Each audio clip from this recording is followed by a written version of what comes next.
based on the Matric results release as announced yesterday. And right now we're being joined by the DA's Shadow Minister of Basic Education, Mr. Baxolile Nodada. Good morning, sir. How are you?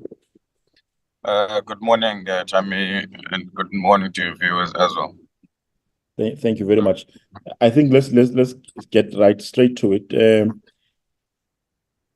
What is the initial reaction of the DA's, the DA's perspective on the release of the Matric results?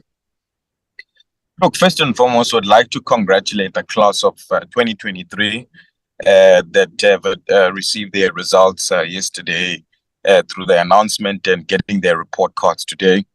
This is a group and a cohort of learners that have endured quite a lot. We call them the COVID babies because they were the heart of COVID.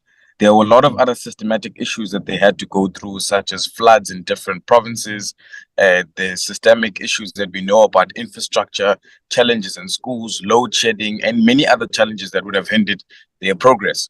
We also would like to thank the parents and teachers that have gone an extra mile to give support in preparing for these learners. We do, however, in reacting to the announcement by Minister Mochega yesterday, dispute the percentage of the matric pass rate that she announced yesterday of 82.9%. And the real matric pass rate is in fact 55.3%. Reason being is because... please tell us why you guys would want to dispute that, and how does the DA calculate this rate and why it differs from the official figure, really? So how we calculate the real matric pass rate is that I value quality over quantity outcomes. We've seen over the past couple of years, we've been given quantity outcomes with poor quality. Secondly, learners that have dropped out between grade 10 and grade 12 are not accounted for this particular cohort. And it's important that we leave no learner behind when we talk about the matric outcomes. For example, this cohort of learners, 345,000 of them have dropped out between grade 10 in 2021 and matric 2023.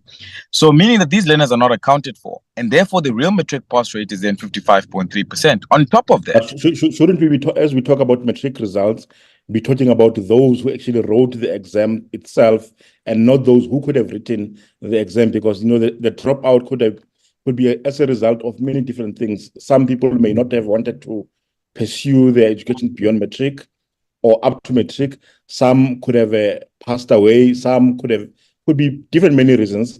Would it not be authentic to just base it on those who actually wrote the matric exam? I don't think it would be authentic. And the one thing about South Africa and South African professionals, we do research, and research tells us that an outlier of that stage, learners may have passed away or others may have chosen a different path. You're talking about 2 to 3% of those learners, but the vast majority of them are lost in the system. Let me give you facts, for example. Since the past 3 years, the youth not in employment or training, education or skills training was 3.3 million, right? You fast forward to 2023, you're sitting at about 3.5, 3.6 million. That should tell you that the learners that have actually dropped out of the system between 2021 and 2023 have gone and joined the 7 out of 10 young people that are not in employment. They have joined the youth not in education, employment, or training. And it absolutely would not be fair if we completely forget about those learners, because ultimately you're going to come back and ask me, why do we have such a high unemployment rate? Have we prepared our learners well enough to participate in the economy? And the simple answer will be no. And it starts here. When we congratulate learners for the matric outcomes, we must make sure that we are transparent about the throughput. You go to any university, when they say this is the amount of graduates that we have, they don't tell you about the people that have passed during those particular exams. They tell you with the cohort that started in the first year and how many of them completed at the end of the tunnel. And that's how we must measure our performance. And now, how does the DA propose, therefore, addressing this issue and ensuring that most students actually do complete their matric, their matric class? So, like I said in the beginning, it's twofold. The outcomes for the matrics are twofold for us. It's the high dropout rate of 345,000 learners, of which, if you look at the provinces that got the highest percentages, they've got the highest dropout rates. The Free State, half of their children don't even make it to the matric examination. You look at Mpumalanga, the Northern Cape, they don't even make it to the examination. Secondly, the quality of outcomes is actually terribly poor. Only 40% of these learners have got a bachelor pass. And if with those 40%, some of them pass subjects at 30%. So what is the solution exactly? It's threefold. And I've been saying this to every single news outlet I've been speaking to.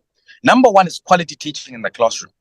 If you don't monitor quality teaching in the classroom and make sure that teachers are accountable, then you're going to have a challenge. We need to remove the stranglehold by SATU on our teachers that are determining which principal must go to a school, despite the fact that a teacher or a principal may be incompetent to take up that leadership position. Secondly, we need to make sure that our teachers are qualified, because teachers fail exams for the very same subjects that they teach. Look at the regional tests against other African countries.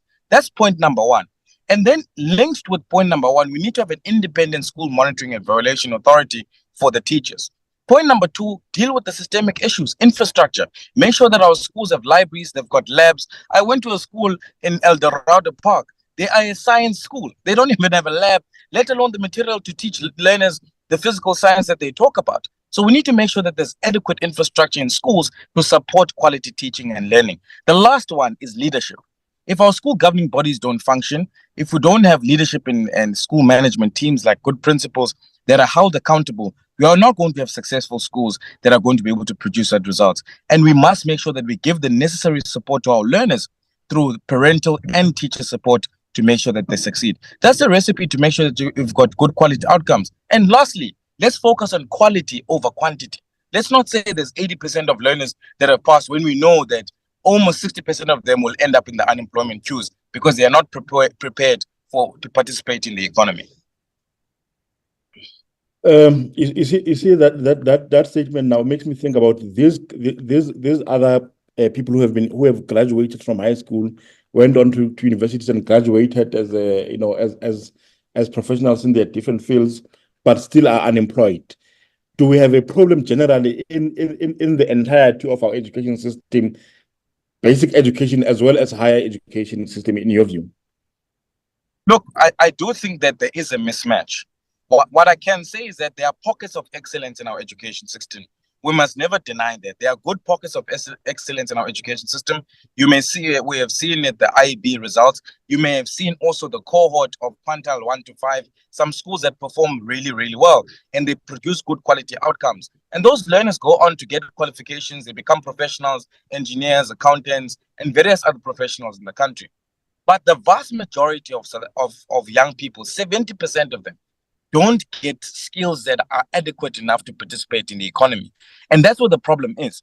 The curriculum that we use in basic education must be closely linked with what is offered in institutions of higher learning, so that you professionalize the generation of learners that go through the system, so that tomorrow they can participate in the economy. If you're going to tell a child that go and study a BA in anthropology or go and study a diploma in HR management, who are they going to manage if there are no jobs being created? What they're going to manage if those people are not skilled enough to participate in the economy? So we need to be able to balance that and make sure that what we offer in our curriculum at basic education must link with higher education, and make sure that people are equipped enough to participate in the economy. That's what the problem is. Otherwise, you're going to carry your graduation gown to the robots to go look for a job, by the way, that you were not even prepared adequately to participate in the economy. And that's what the problem is. The current Minister of Basic Education has been in office for about 15 years, and the DA assesses that there is a lack of improvement in basic education. Are there any specific policies that you as the DA would have identified as lacking during the tenure of the current minister, and what, therefore, alternatives do you propose as policies to improving our education system? Look, I'll share 2 or 3 with you. The first one is being able to prioritize literacy and numeracy, meaning that learners can read for meaning. If you can't read for meaning, I can almost guarantee you won't even be able to absorb the basic fundamentals of knowledge or personal development or any skill that you need to acquire. So we, for example, in our policy have what we call the Back on Track policy, where we've prioritized reading for meaning, 2 hours extra following other first world countries like Finland, Germany, to basically invest in reading for meaning. For example, in the Western Cape, we invest 111 million every year to make sure that isiXhosa and Afrikaans learners are able to study in their mother tongue and improve their reading for meaning. Secondly, we've prioritized the building of infrastructure. We build schools in 65 days. We don't take 5 years to build schools. We build them adequately, and we build them at a much more cheaper rate. And we focus on making sure that there's more and enough classrooms and they're adequately equipped to make sure that schools in Khayelitsha, for example, if you're a science school, you've got the necessary labs that you need, you've got the necessary support and the equipment that you need. But more so than anything, you've got a teacher in front of you that is held accountable by an independent school monitoring evaluation authority. And that's where it comes in, teacher accountability. In the Western Cape, for example, if you are going to teach grade 9 maths, they give you a test when you apply to become a teacher to see whether you're going to pass that test. If you don't pass that test as a teacher, you don't get that particular employment. So we need to make sure that is that of the Back on Track program that is implemented by the DA government there in the Western Cape? Yes, that's part of the Back on Track program. In fact, the Independent School Evaluation Authority and the testing of teachers have always gone. It's a policy in the Western Cape. It's a policy for us in the DA because we value quality teaching in the classroom. We want to go as far as saying teachers should at least have a postgrad qualification for them to be able to teach, because then they're going to take pride in their job. Because today, in this day and age, you find that some teachers, for them, it's just a box ticking exercise. Let's not take away from the teachers that actually go an extra mile, that sacrifice, that make sure that they love their job. But you find some people that using this particular profession for their own means. So these are some of the areas that we value quite strongly. That's why we've eradicated pit toilets. You won't find any pit toilets where we govern. And those are one of the first things we would do if we got into government, create a conducive learning environment for learners. Because schools are not meant to be graveyards. They are meant to be areas where you cultivate knowledge and you make sure that you build a generation of tomorrow to get out of poverty and build a life for their families. So these are some of the areas that we would look at in terms of literacy and numeracy, infrastructure, quality teaching, just to name a few for you. And we are almost out of time. Can you just give us a message that you would like to give to the current crop of students? What message does the DA have for them for this particular year? Look, we basically want to say congratulations again to the class of 2023. We wish them nothing but the best of luck and happiness in their futures. We hope that they do succeed in all their endeavors. We'll do everything in our power to make sure that we influence the levers of the state to give them the necessary support. For those that did not make it, it's not the end of the tunnel. It's not the end of the road. You are not any, worthy any less, but just try and try again to make sure that at least you try to acquire something that will give you a survival tool to get by in life, to also be able to participate in the economy tomorrow. Our reassurance is as simple as this. We will do everything in our power to make sure that quality education in this country exists in the most deep rural areas, in the most township areas, in urban areas, and everywhere, so that every child has an equality of opportunity rather than manufacturing and managing an equality of outcome at the end of the day, where many of our children stand at robots looking for a job. It shouldn't be like that. We all deserve a dignity of a job to change the circumstances of our birth. Thank you very much, Mr. Nodada. It has been a pleasure speaking to you. Thank you so much, and thank you to your viewers as well. That was a special interview with Mr. Baxolile Nodada with Central News Live. We will be back at 12:30 with, in fact, in about a minute from now, actually, we'll be speaking to the spokesperson of the ANC Women's League in the Free State. Thank you. We'll be back in a minute.